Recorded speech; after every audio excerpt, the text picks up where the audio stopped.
Hello, good day. My name is Malcolm Hall, and today we'll be configuring the Windows deployment services in a Windows Server virtual machine. So to start off, we're just going to open our Windows Server. We are going to open the Server Manager. We're going to select Add Roles and Features. Selecting Next, leaving it in role-based or feature-based installation. Selecting Next. Next. Now we'll just be scrolling down till we see the Windows deployment services. We'll be selecting it. Add features. Next. If we have any other features to add, we'll select it here, which are completely optional. We have nothing else to select here, so we'll just select Next. This is just a rundown of the Windows deployment services. Next. So we're just going to ensure that the deployment and the transfer servers are selected. Selecting Next, and we install from here.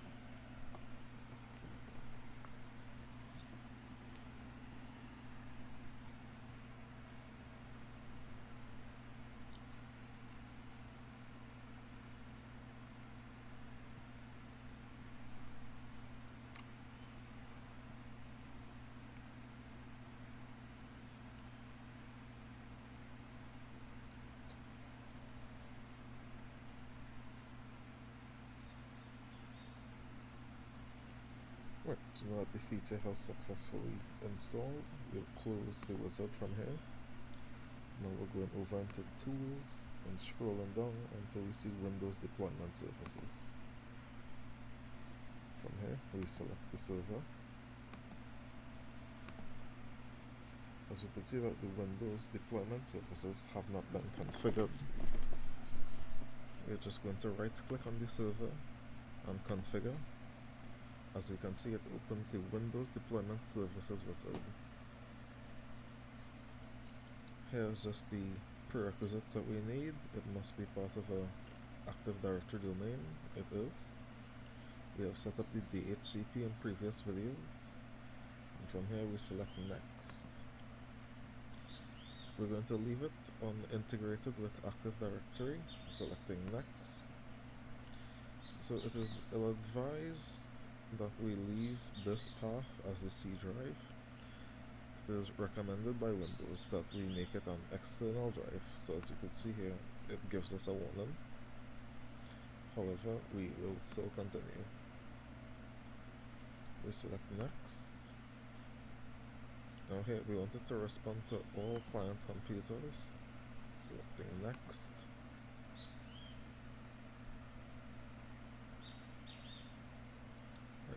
Select Finish. Right. So before we continue, we can just go in Devices on the top left of the screen, hover over Optical Drives, and we'll add a Windows 11 ISO image.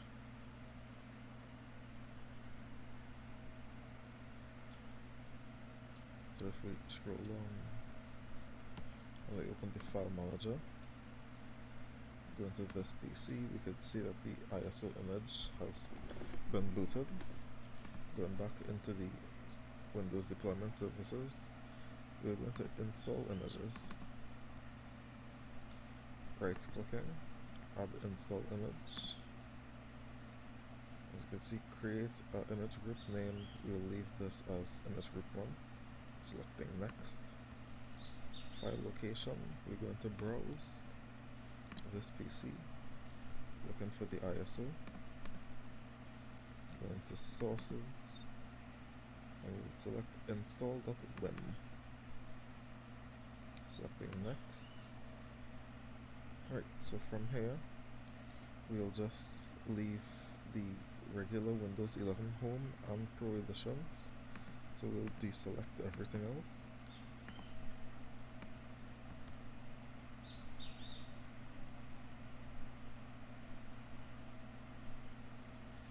Next. Right, and this is just a summary of the images that would be used in deployment. Selecting Next.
Now that the images have finished uploading, we select finish.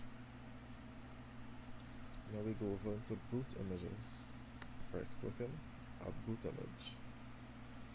Going back into browse, in the same folder that we found the install win, we are selecting boot.win.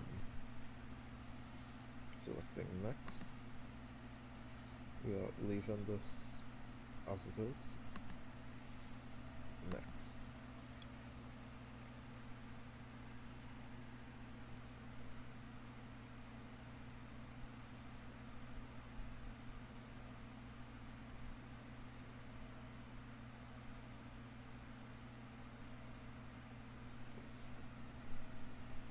Right, and with that we have successfully uploaded the install images and the boot images.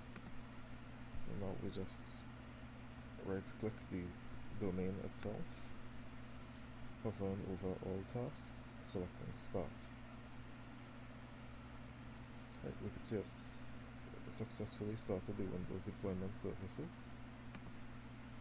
Right, so and with that we have successfully configured the Windows deployment services in a Windows Server virtual machine. Thank you very much for watching and have a nice day.